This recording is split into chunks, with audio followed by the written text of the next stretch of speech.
Good morning to you. I am Mark Sudduth, and here's what's up in the tropics. It is Monday, the 25th of July, 2022. Good news as we start the week. Nice and quiet out there. Nothing expected over the next 2 days, and that extends into the 5-day time frame as well. Moving over to the Eastern Pacific, we have Invest Area 97E expected to go on to develop well off the coast of Mexico, but no worries, it's going to move on out into the open Pacific from there. So we're not expecting any impacts for our friends along the Pacific coast there in Mexico. So looking at the satellite animation this morning, there is 97E, gradually getting better organized, but the pattern is starting to change out in the Eastern Pacific.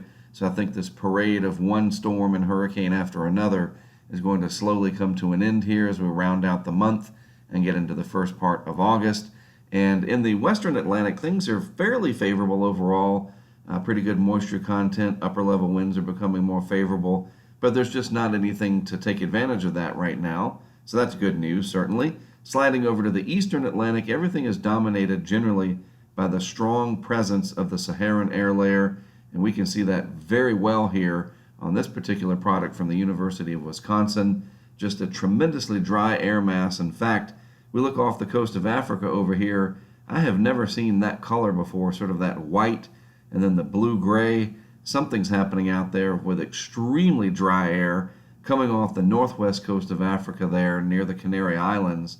Pretty unusual to see something that pronounced, but this just goes to show you that, yes, there's this very warm, dry, dusty layer of air covering the tropical Atlantic, and until that abates, which it eventually will, the tropical waves are going to stay pretty dry and rather anemic as they work their way westward. But once they get over here to the western part of the Atlantic Basin, Caribbean and Gulf Southwest Atlantic, that's where they can blossom, and they can do so with fairly short notice.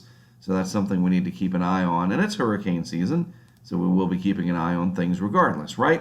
So looking at the GFS, you can see those tropical waves as they come off, the vorticity signatures with those, but nothing ever really happens, and that's owed to the fact that we still have all of that dry air, just not a very favorable environment for what we call the thermodynamics to get deep thunderstorms going. These will just kind of remain dry and thunderstorm free over the next several days.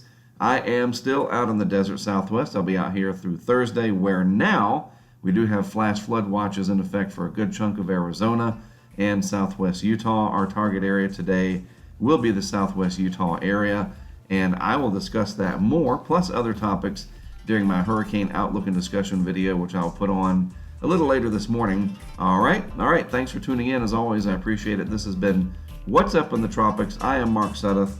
I'll talk to you again a little later on in the hurricane outlook and discussion.